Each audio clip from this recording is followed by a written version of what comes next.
Imagina que te despiertas un martes por la mañana como cualquier otro día. El sol entra por la ventana. Huele a café. Tu hijo pequeño está jugando en su cuarto. Tu esposa está cantando bajito mientras prepara el desayuno. Todo está en su lugar. Y entonces, escuchas que alguien toca la puerta. Fuerte. Insistente. Con esa clase de golpes que no son de alguien que viene a visitarte. Son los golpes de alguien que viene a cobrarte algo. Eso fue exactamente lo que vivió Daniela Torres un martes de octubre.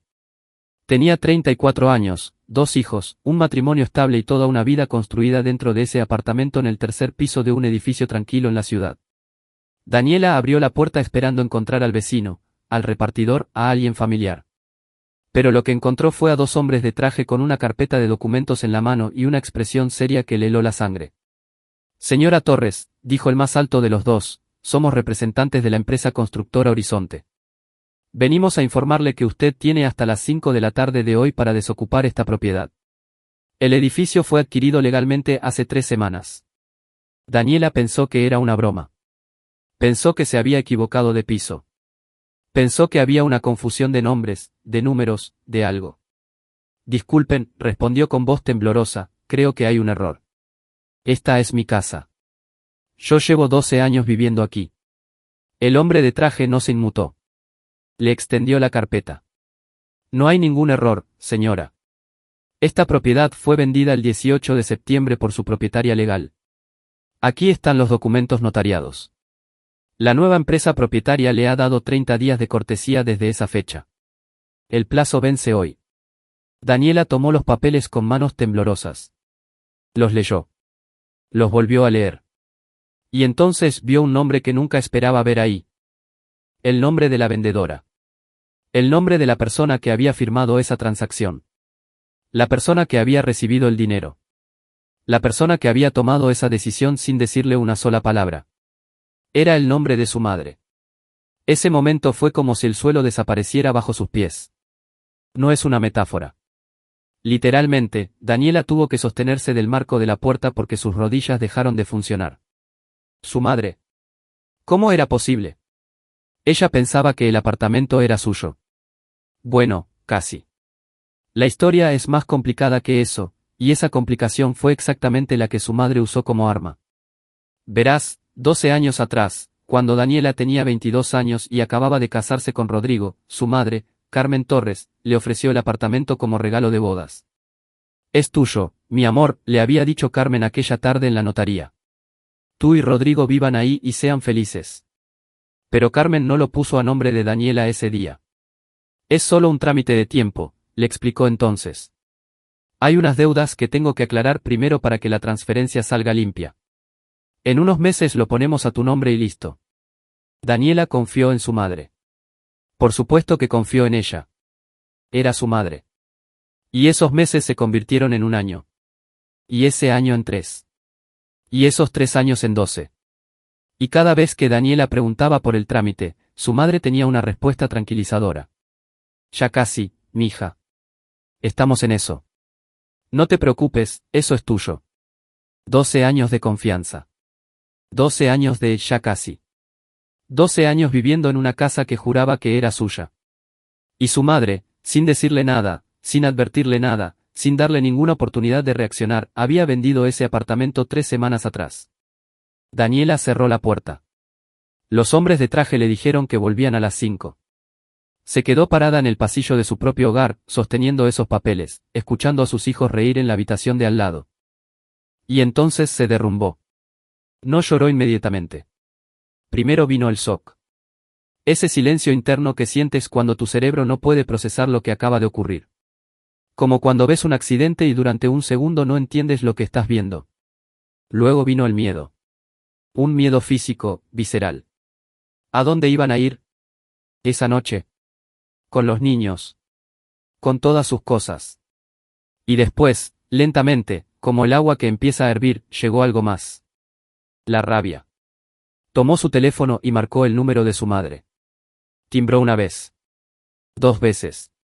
3 veces. Buzón de voz. Volvió a marcar. Buzón de voz. Mandó un mensaje, mamá. Sé lo que hiciste. Llámame ahora. Nada. Silencio. El mismo silencio cómplice que su madre había mantenido durante 3 semanas mientras Daniela vivía sin saber que su mundo estaba a punto de colapsar. Rodrigo, su esposo, llegó 10 minutos después. Daniela lo había llamado al trabajo con una voz tan rota que él salió corriendo sin terminar de entender qué pasaba. Cuando Rodrigo leyó los documentos, su cara pasó por todas las emociones en menos de un minuto: confusión, incredulidad, rabia contenida. ¿Carmen hizo esto?, preguntó en voz baja. Daniela asintió sin poder hablar. Rodrigo se sentó en el sofá y se quedó mirando el suelo. Él también había confiado en esa mujer. Le llamaba mamá. La había tratado como su propia familia durante 12 años. Le había comprado regalos de cumpleaños. La había llevado al hospital cuando se enfermó. La había incluido en cada Navidad, en cada cena familiar, en cada momento importante. Y Carmen los había mirado a los dos a los ojos durante 12 años. Y nunca dijo nada. Para entender lo que Carmen Torres hizo ese día, hay que entender quién era Carmen Torres. Y eso es lo que hace esta historia tan difícil de digerir. Porque Carmen no era la típica villana de película. No era fría ni distante. Era, en apariencia, una madre amorosa. Llamaba todos los domingos. Llegaba con comida cuando Daniela estaba enferma. Iba a todas las obras de teatro del colegio de los nietos. Se le llenaban los ojos de agua cuando hablaba de lo orgullosa que estaba de su hija. Pero Carmen tenía una vida paralela que Daniela nunca conoció por completo. Carmen siempre había tenido problemas con el dinero. No porque no ganara bien, sino porque nunca supo administrar lo que tenía. Gastaba de más, prestaba sin recuperar, tomaba decisiones económicas impulsivas y luego buscaba cómo tapar los huecos que dejaba. Cuando Daniela era pequeña, esos huecos los tapaba pidiendo préstamos a familiares, vendiendo cosas de la casa, atrasando cuentas. Era un ciclo que se repetía cada ciertos años. Pero ahora Carmen tenía 71 años. Y los acreedores ya no eran amigos de la familia. Eran empresas. Con abogados. Con intereses. Con plazos legales. Daniela lo fue descubriendo poco a poco durante ese martes oscuro, haciendo llamadas frenéticas, hablando con tíos, con primos, con vecinos del barrio donde vivía su madre. Lo que encontró fue una deuda que llevaba años acumulándose en silencio. Carmen había pedido préstamos usando como garantía ese apartamento. El mismo apartamento que le había dicho a Daniela que era casi suyo. El mismo que seguía su nombre en el registro de propiedades porque el trámite nunca se había hecho. Y cuando la presión de los acreedores se volvió insoportable, Carmen tomó la salida más fácil. Vendió. No habló con Daniela. No le pidió ayuda. No le explicó la situación para buscar una solución juntas. No le dio la oportunidad de comprar el apartamento ella misma o de encontrar alternativas. Simplemente vendió. Tomó el dinero. Y se quedó callada durante 3 semanas mientras contaba los días para que el plazo de desocupación llegara. ¿Por qué no dijo nada? Esa fue la pregunta que Daniela no podía dejar de hacerse mientras esperaba que su madre le devolviera la llamada. La respuesta más dolorosa, la que fue tomando forma a medida que pasaban las horas, era también la más simple, porque Carmen sabía exactamente lo que estaba haciendo. Y no quería enfrentarlo. No era que no hubiera tenido tiempo de avisar. 3 semanas son 21 días. 21 días de llamadas de los domingos. 21 días de mensajes cariñosos. 21 días en que Daniela le contó cosas de su vida, de sus hijos, de su trabajo, y Carmen escuchó y respondió con normalidad. Como si nada. A las 2 de la tarde de ese martes, Carmen llamó. Daniela tardó 3 timbrazos en contestar. Necesitó ese tiempo para decidir qué iba a escuchar antes de explotar. Daniela, mi amor. No me llames así ahora mismo, mamá. Hubo un silencio. Entiendo que estás molesta. ¿Molesta? La voz de Daniela se quebró. ¿Molesta? Mamá, en 3 horas me sacan de mi casa. Con mis hijos. Con todo lo que tenemos. ¿Molesta? Yo, no sabía cómo decírtelo. 3 semanas, mamá. Tuviste 3 semanas para decírmelo. ¿Cuándo exactamente ibas a hacerlo? El día del desalojo. Después. Nunca. Carmen no respondió de inmediato. Y en ese silencio, Daniela escuchó algo que la rompió más que cualquier respuesta, escuchó a su madre llorando. No era el llanto de alguien arrepentida. Era el llanto de alguien que no quería lidiar con las consecuencias de lo que había hecho. El llanto de alguien que esperaba que su dolor fuera suficiente para cerrar el tema.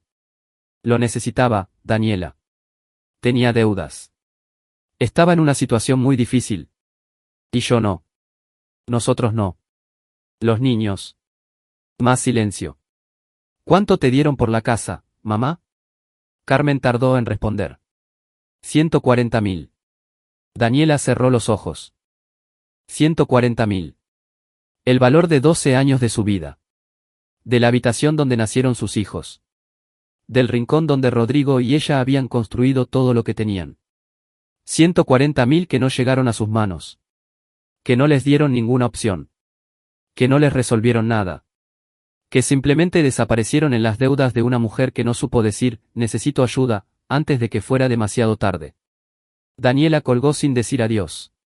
Rodrigo estaba a su lado. La abrazó en silencio. No había mucho que decir. En 2 horas tenían que empezar a sacar cosas de la casa. Llamaron a la hermana de Rodrigo, que vivía a 20 minutos.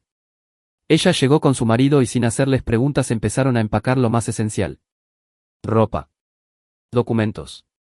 Los juguetes favoritos de los niños. Los niños, que tenían 8 y 11 años, miraban todo sin entender bien qué pasaba. El mayor, Santiago, le preguntó a Daniela con una voz pequeña, «Mamá, nos vamos de viaje». Daniela lo miró. Le acarició la cara. «Sí, mi amor. Nos vamos de viaje». Esa mentira piadosa le costó lo que le quedaba de fuerza ese día. A las 5 de la tarde, los hombres de traje regresaron. Daniela salió con su familia, con sus cajas, con sus bolsas. Pasó junto a ellos sin mirarlos. Salió del edificio. Escuchó cómo cerraban la puerta detrás de ella. Y se quedó parada en la acera con sus hijos de la mano, mirando hacia arriba, hacia las ventanas del tercer piso. Esa había sido su ventana durante 12 años. Esa era la última vez que la veía desde afuera. Los primeros días en casa de la cuñada fueron los más difíciles. No porque Lorena, la cuñada, los tratara mal. Al contrario. Lorena hizo todo lo posible para que se sintieran cómodos. Les dio el cuarto más grande, cocinó para todos, no hizo preguntas incómodas. Pero había algo en dormir en una cama prestada que Daniela no podía soportar. Cada noche, cuando la casa quedaba en silencio y los niños dormían, Daniela se quedaba despierta mirando el techo. No pensando en el futuro, aunque eso también la angustiaba. Pensando en el pasado. Repasando conversaciones. Buscando señales. Tratando de encontrar el momento exacto en que debió haber visto esto venir. Fue cuando su madre evitó el tema de la escritura por primera vez, hace 10 años. Fue cuando hizo un comentario extraño sobre dificultades económicas hace 2 años y Daniela no le preguntó más. Fue en la última Navidad, cuando Carmen parecía distraída y se fue más temprano de lo habitual. O había señales desde siempre y Daniela simplemente no quiso verlas porque era su madre, y uno no quiere ver esas cosas de su madre. Rodrigo, mientras tanto, fue el primero en pasar de la tristeza a la acción. 2 días después del desalojo, sin decirle nada a Daniela para no generarle falsas esperanzas, fue a consultar con un abogado. Se llamaba Marcos Sandoval, un hombre de 40 y tantos años con cara de haber escuchado muchas historias difíciles y con la costumbre de tomar notas en papel en lugar de en computadora. Rodrigo le contó todo. Le mostró los documentos que le habían dado los del traje. Le explicó la historia del apartamento, la promesa de Carmen, los 12 años viviendo ahí. El abogado escuchó sin interrumpir. Cuando Rodrigo terminó, hubo un silencio largo. «Hay algo que podría ser útil aquí», dijo Sandoval finalmente. «Pero necesito que me consigan algo muy específico». ¿Qué era ese algo? Cualquier evidencia escrita, de cualquier época, en la que Carmen Torres hubiera reconocido, aunque fuera de manera informal, que ese apartamento era de Daniela o que iba a transferírselo. Un mensaje de texto. Un correo electrónico. Una carta. Un mensaje de WhatsApp. Cualquier cosa en que Carmen, con sus propias palabras, hubiera dicho que ese apartamento era de su hija. Rodrigo tragó saliva. «¿Y si encontramos eso, qué se puede hacer?» El abogado lo miró. «Si encontramos eso, podemos hablar de una promesa de cesión incumplida. De un perjuicio real y demostrable. Y de una demanda que le va a hacer la vida muy difícil a la señora Carmen Torres». Rodrigo llegó esa noche al cuarto donde Daniela estaba acostada con los ojos abiertos y le contó todo. Daniela lo escuchó en silencio. ¿Tienes mensajes de tu mamá donde haya hablado del apartamento?, le preguntó Rodrigo.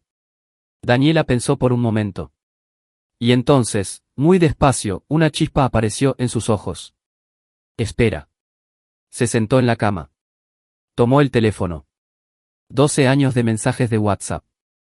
12 años de conversaciones con su madre sobre 1000 temas distintos. Empezó a buscar. Con los dedos que le temblaban un poco. Y empezó a encontrar. No era una sola conversación. Eran docenas. Pequeñas menciones dispersas a lo largo de años, en las que Carmen, con la confianza de quien habla con su propia hija, había dicho cosas como: tu apartamento te lo arreglo cuando quieras, mija, ese es tuyo. No te preocupes por los papeles, eso es un trámite, la casa ya es de ustedes. Cuando haga el cambio de nombre ya te aviso, pero vive tranquila que ese hogar es tuyo. Mensaje tras mensaje. Año tras año. La propia Carmen, con sus propias palabras, había reconocido en múltiples oportunidades que ese apartamento pertenecía a Daniela. Daniela se quedó mirando la pantalla en silencio durante un largo momento. Y entonces cerró los ojos. Porque lo que tenía en las manos no era solo evidencia legal. Era la prueba de que su madre había sabido perfectamente lo que estaba haciendo cuando lo vendió. No era un error. No era una confusión. No era una decisión tomada en la desesperación sin pensar en las consecuencias. Carmen sabía. Siempre supo. Y lo hizo de todas formas. Esa noche, Daniela no durmió. Pero no fue por angustia. Fue porque su mente estaba trabajando. Procesando. Planificando. La tristeza que la había paralizado durante 2 días empezaba a transformarse en algo diferente. Algo más firme. Más frío. Más decidido. Al día siguiente, llamó al abogado ella misma. Marco Sandoval revisó los mensajes durante 1 hora. Cuando terminó, se recostó en su silla con esa expresión de abogado veterano que mezcla el análisis frío con una pizca de satisfacción. Señora Daniela, dijo, esto es más de lo que esperaba. Le explicó la estrategia en términos que Daniela pudiera entender sin necesidad de ser abogada.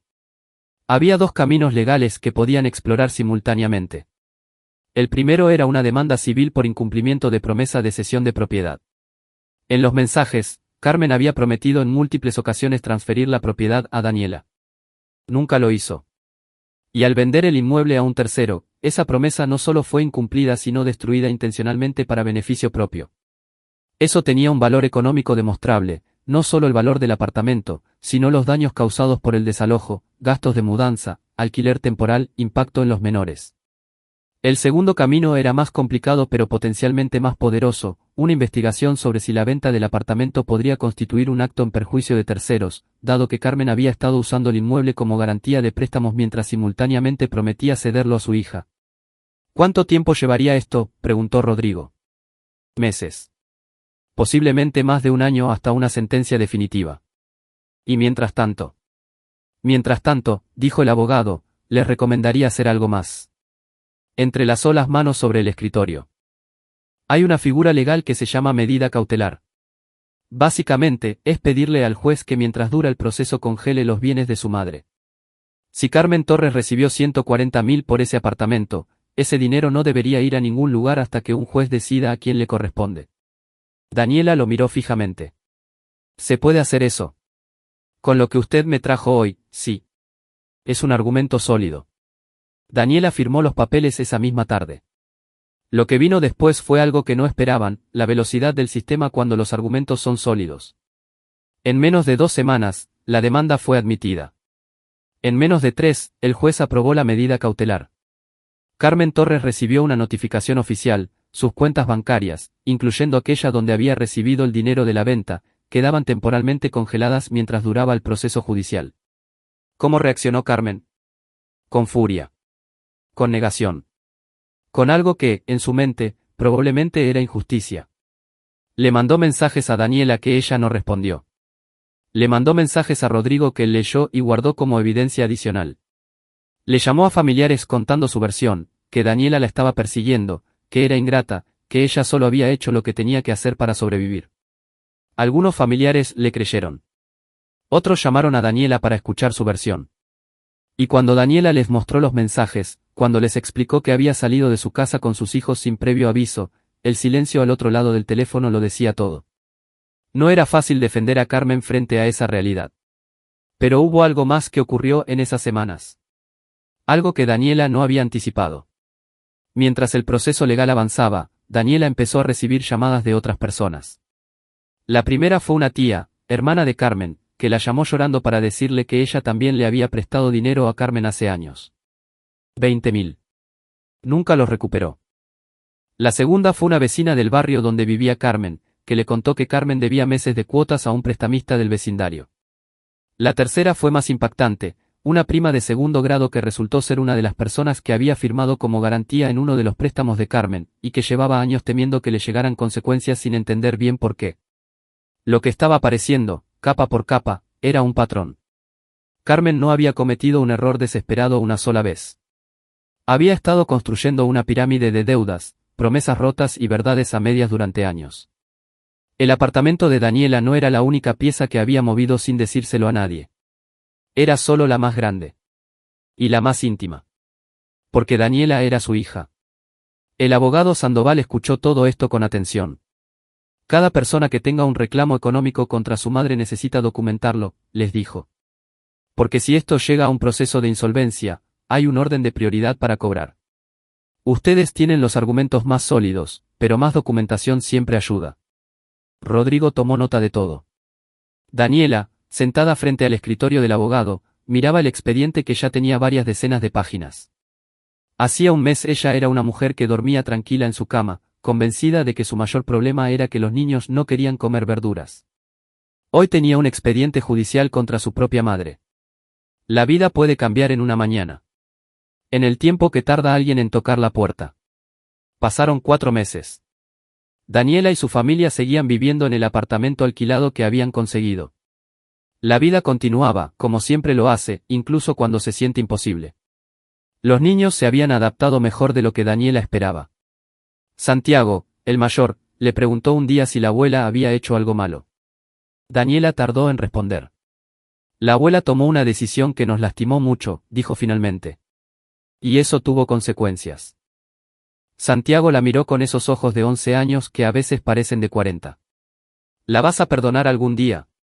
Daniela no respondió esa pregunta ese día.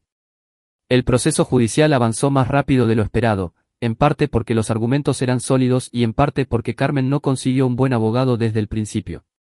Cambió de representante 2 veces. Sus respuestas al tribunal llegaron tarde. Sus argumentos eran débiles. Pero el momento que cambió todo no fue una audiencia. No fue un fallo del juez. No fue una llamada del abogado. Fue una mañana en que Carmen apareció en el nuevo apartamento de Daniela. Daniela no la había invitado. No la esperaba. La vio a través de la mirilla antes de abrir, su madre, mayor de lo que la recordaba de alguna manera, parada frente a la puerta con las manos juntas. Daniela dudó durante un largo momento. Luego abrió. Carmen entró en silencio. Miró el apartamento pequeño. Las cajas todavía a medio desempacar. Los dibujos de los niños pegados con cinta en la pared porque todavía no habían comprado marcos. ¿Cómo están los niños?, preguntó Carmen. Bien. Silencio. ¿Y tú? ¿Qué quieres, mamá? Carmen se sentó sin ser invitada en una de las sillas del comedor. Daniela se quedó de pie. Quiero que hablemos. Tenemos un juicio. Habla con mi abogado. Daniela. La voz de Carmen se quebró. Sé que lo que hice estuvo mal. Sé que no hay excusa. Pero necesito que entiendas la presión que tenía. Las deudas que... Mamá. Daniela la interrumpió. Su voz era tranquila pero tenía una dureza que Carmen no le había escuchado nunca. No me interesa la explicación hoy. Lo que me interesa es que entiendas lo que le hiciste a mis hijos. No a mí. A ellos. Carmen la miró. Santiago me preguntó si íbamos de viaje cuando nos sacaban de la casa, continuó Daniela. Porque yo no quería que supiera la verdad. Porque la verdad era que su abuela había vendido nuestro hogar sin avisarnos. ¿Entiendes lo que eso significa para un niño de 11 años? Carmen bajó la vista. Y el pequeño, Mateo, todavía a veces me pregunta cuando volvemos a nuestra casa de verdad. No entiende del todo lo que pasó. Solo sabe que una mañana nos fuimos y no volvimos. La habitación quedó en silencio. Daniela se sentó frente a su madre. Las miró directamente. No vine a este proceso judicial por dinero, mamá. Vine porque no puedo dejar que lo que hiciste quede como si no hubiera ocurrido. Como si fuera normal que una madre le haga eso a su hija. No por el bien de ella, no por el bien de mis hijos, y francamente tampoco por el tuyo. Carmen no respondió. Sus ojos estaban llenos de agua. Si un juez decide que me corresponde algo, lo voy a aceptar. Si no, también. Pero este proceso tiene que llegar hasta el final. No por venganza. Sino porque las acciones tienen consecuencias. Y eso es algo que a ti nadie te enseñó a tiempo. Carmen salió de ese apartamento sin haber logrado lo que probablemente fue a buscar, que Daniela retirara la demanda. No lo consiguió. Pero algo cambió ese día. No fue una reconciliación. Ni siquiera fue el comienzo de una. Fue algo más pequeño pero más honesto. Carmen ya no podía pretender que Daniela no entendía lo que había pasado. Ya no podía escudarse en que fue un malentendido o no tuvo opción. Daniela lo entendía perfectamente. Y lo que Daniela había decidido hacer al respecto era claro, legal y firme. 3 semanas después, el proceso dio un giro inesperado. El abogado de Carmen contactó al abogado Sandoval con una propuesta de acuerdo. Carmen estaba dispuesta a devolver la mitad del dinero recibido por la venta, 70.000. Adicionalmente, ofrecía hacerse cargo de los gastos del alquiler temporal donde Daniela y su familia habían vivido durante los meses del proceso. ¿Qué te parece?, le preguntó Sandoval a Daniela. Daniela lo pensó durante un día completo. La parte racional le decía que era una oferta razonable. Que el proceso podría durar más tiempo y costar más dinero. Que tenía hijos a los que proteger. La parte emocional tardó más en encontrar su lugar. Pero al final, Daniela tomó la decisión con la cabeza fría. Acepto, le dijo a Sandoval. Con una condición. ¿Cuál? Que mi madre firme un documento reconociendo lo que hizo. No para el tribunal. No para el expediente. Para mí. Quiero que esté escrito, de su puño y letra, que ella sabía que ese apartamento era mío, que prometió transferirlo y que lo vendió sin avisarme. Quiero ese papel. El abogado la miró con algo que podría haber sido respeto. Eso se puede incluir en el acuerdo, dijo. El acuerdo se firmó en una notaría un jueves por la mañana. Carmen fue acompañada por su abogado. Daniela fue acompañada por Rodrigo y por Sandoval. Se sentaron en lados opuestos de una mesa larga. Leyeron los documentos. Cada punto, cada cláusula. Y llegaron al último párrafo. El que Daniela había pedido. Un texto en primera persona de Carmen, en el que reconocía que el apartamento le había sido prometido a su hija, que ella había decidido venderlo sin informárselo y que esa decisión le había causado un daño real a Daniela, a su esposo y a sus hijos. Carmen lo leyó. Tomó el bolígrafo. Se quedó quieta durante un momento largo. Y firmó. Daniela tomó ese papel. Lo dobló con cuidado. Lo guardó en su bolso. No sintió triunfo. No sintió alegría. Sintió algo más tranquilo que eso. Algo parecido a que el capítulo estaba cerrado. No completamente. Estas cosas nunca se cierran por completo. Pero sí lo suficiente para respirar. Con el dinero del acuerdo, Daniela y Rodrigo pudieron hacer el depósito de un apartamento más grande. No tan grande como el que perdieron, pero suficiente. Con una habitación para cada niño. Con una ventana en la cocina que daba a un parque. Santiago ayudó a colgar sus dibujos en la pared del nuevo cuarto. Esta vez con cuadros de verdad. Mateo le preguntó si esta era ahora su casa de verdad. Daniela lo abrazó fuerte. Sí, mi amor. Esta es nuestra casa de verdad. ¿Qué pasó con Carmen? Esa es siempre la pregunta que la gente hace. ¿Qué pasó con ella? Pagó las consecuencias. ¿Aprendió la lección? La respuesta honesta es, parcialmente. Carmen pagó lo que acordó. Resolvió sus deudas más urgentes con lo que le quedó de la venta. Siguió viviendo en su casa. Siguió con su vida. Pero algo en ella cambió también.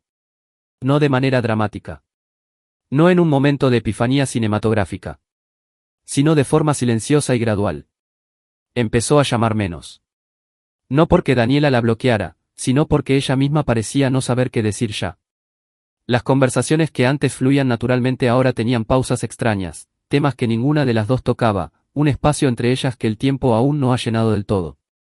Daniela empezó a reconstruir la relación, con calma, con distancia medida, con límites que antes no existían porque no pensaba que los necesitaba con su propia madre. Los niños siguieron viendo a su abuela. En visitas cortas, acompañados. Carmen era cariñosa con ellos, eso nadie podía quitárselo. Pero las cenas largas, las navidades íntimas, la confianza sin filtros, esas todavía no han vuelto. Quizás no vuelvan del todo. Quizás eso también está bien. Rodrigo le preguntó a Daniela meses después, una noche mientras veían televisión en el nuevo apartamento, si se arrepentía de haber llevado el caso tan lejos. Daniela pensó un momento. No, dijo finalmente. Porque si no lo hubiera hecho, todo habría quedado como si no hubiera pasado nada. Como si lo que ella hizo fuera algo que se perdona con un, lo siento, y ya. Y no era eso. Rodrigo asintió. ¿Y la perdonaste? Daniela miró la pantalla por un momento. Estoy en proceso, dijo. No para ella. Para mí. Porque cargar con eso pesa mucho. Esta historia no tiene un final perfecto. Y quizás eso es lo más honesto que puedo decirte sobre ella. Porque la vida real no funciona como las películas, donde el villano recibe su castigo exacto, el héroe recupera todo lo que perdió y la música de fondo sube mientras todos sonríen. La vida real es más complicada. Más incómoda. Más llena de grises. Carmen no fue a prisión. No perdió todo. No se arrodilló en lágrimas pidiendo perdón de manera que lo arreglara todo. Daniela no recuperó el apartamento de 12 años. No recuperó la versión de su madre en la que había confiado. No recuperó la sensación de seguridad que tenía antes de ese martes de octubre. Pero Daniela hizo algo que muy poca gente tiene el valor de hacer. Se negó a quedarse paralizada. Se negó a dejar que la traición de alguien que la amaba, a su manera y con sus limitaciones, la destruyera. Usó las herramientas que tenía, su cabeza, la evidencia, el sistema legal y la claridad de saber lo que quería y lo que no estaba dispuesta a aceptar. Y eso le permitió cerrar ese capítulo parada, con dignidad, con sus hijos en un hogar estable, y con la conciencia limpia de haber hecho lo correcto. Hay algo que quiero que te lleves de esta historia. Y es esto. La confianza no se da porque sí. Se gana. Y se mantiene con acciones, no con palabras. Daniela confió en su madre durante 12 años porque esa era su madre. Porque había amor. Porque cuando el amor está presente, tendemos a dejar de pedir garantías. Pero el amor no elimina la responsabilidad. El amor no es una excusa para hacerle daño a alguien. Y la sangre no es un seguro contra la traición. Eso duele escucharlo. Lo sé. Pero también es cierto. Hay otra cosa que esta historia nos recuerda. Los secretos que guardamos para protegernos terminan protegiéndonos de lo que más necesitamos, la posibilidad de que alguien nos ayude. Carmen tenía deudas. Tenía una situación difícil. Y en lugar de hablar con su hija, en lugar de pedir ayuda, en lugar de explorar soluciones juntas, eligió el silencio. Y ese silencio le costó la relación con su hija. Quizás si hubiera hablado, la historia habría sido completamente diferente. Quizás Daniela la hubiera ayudado. Quizás hubieran encontrado una solución. Quizás el apartamento se habría vendido de todas formas, pero de manera honesta, con aviso, con acuerdo, sin dejar a nadie en la calle. No lo sabremos nunca. Porque el silencio no da segundas oportunidades. Y para ti, que estás escuchando esta historia en este momento, te dejo con una pregunta. ¿Hay algo en tu vida que estás callando porque tienes miedo de lo que va a pasar si lo dices? ¿Hay una conversación difícil que llevas posponiendo porque crees que es mejor no tocar el tema? Piénsalo bien. Porque el silencio que hoy te parece protector puede ser mañana el origen de la traición que nunca esperabas. Habla. A tiempo. Con la gente que amas. Antes de que sean los golpes en la puerta los que hablen por ti.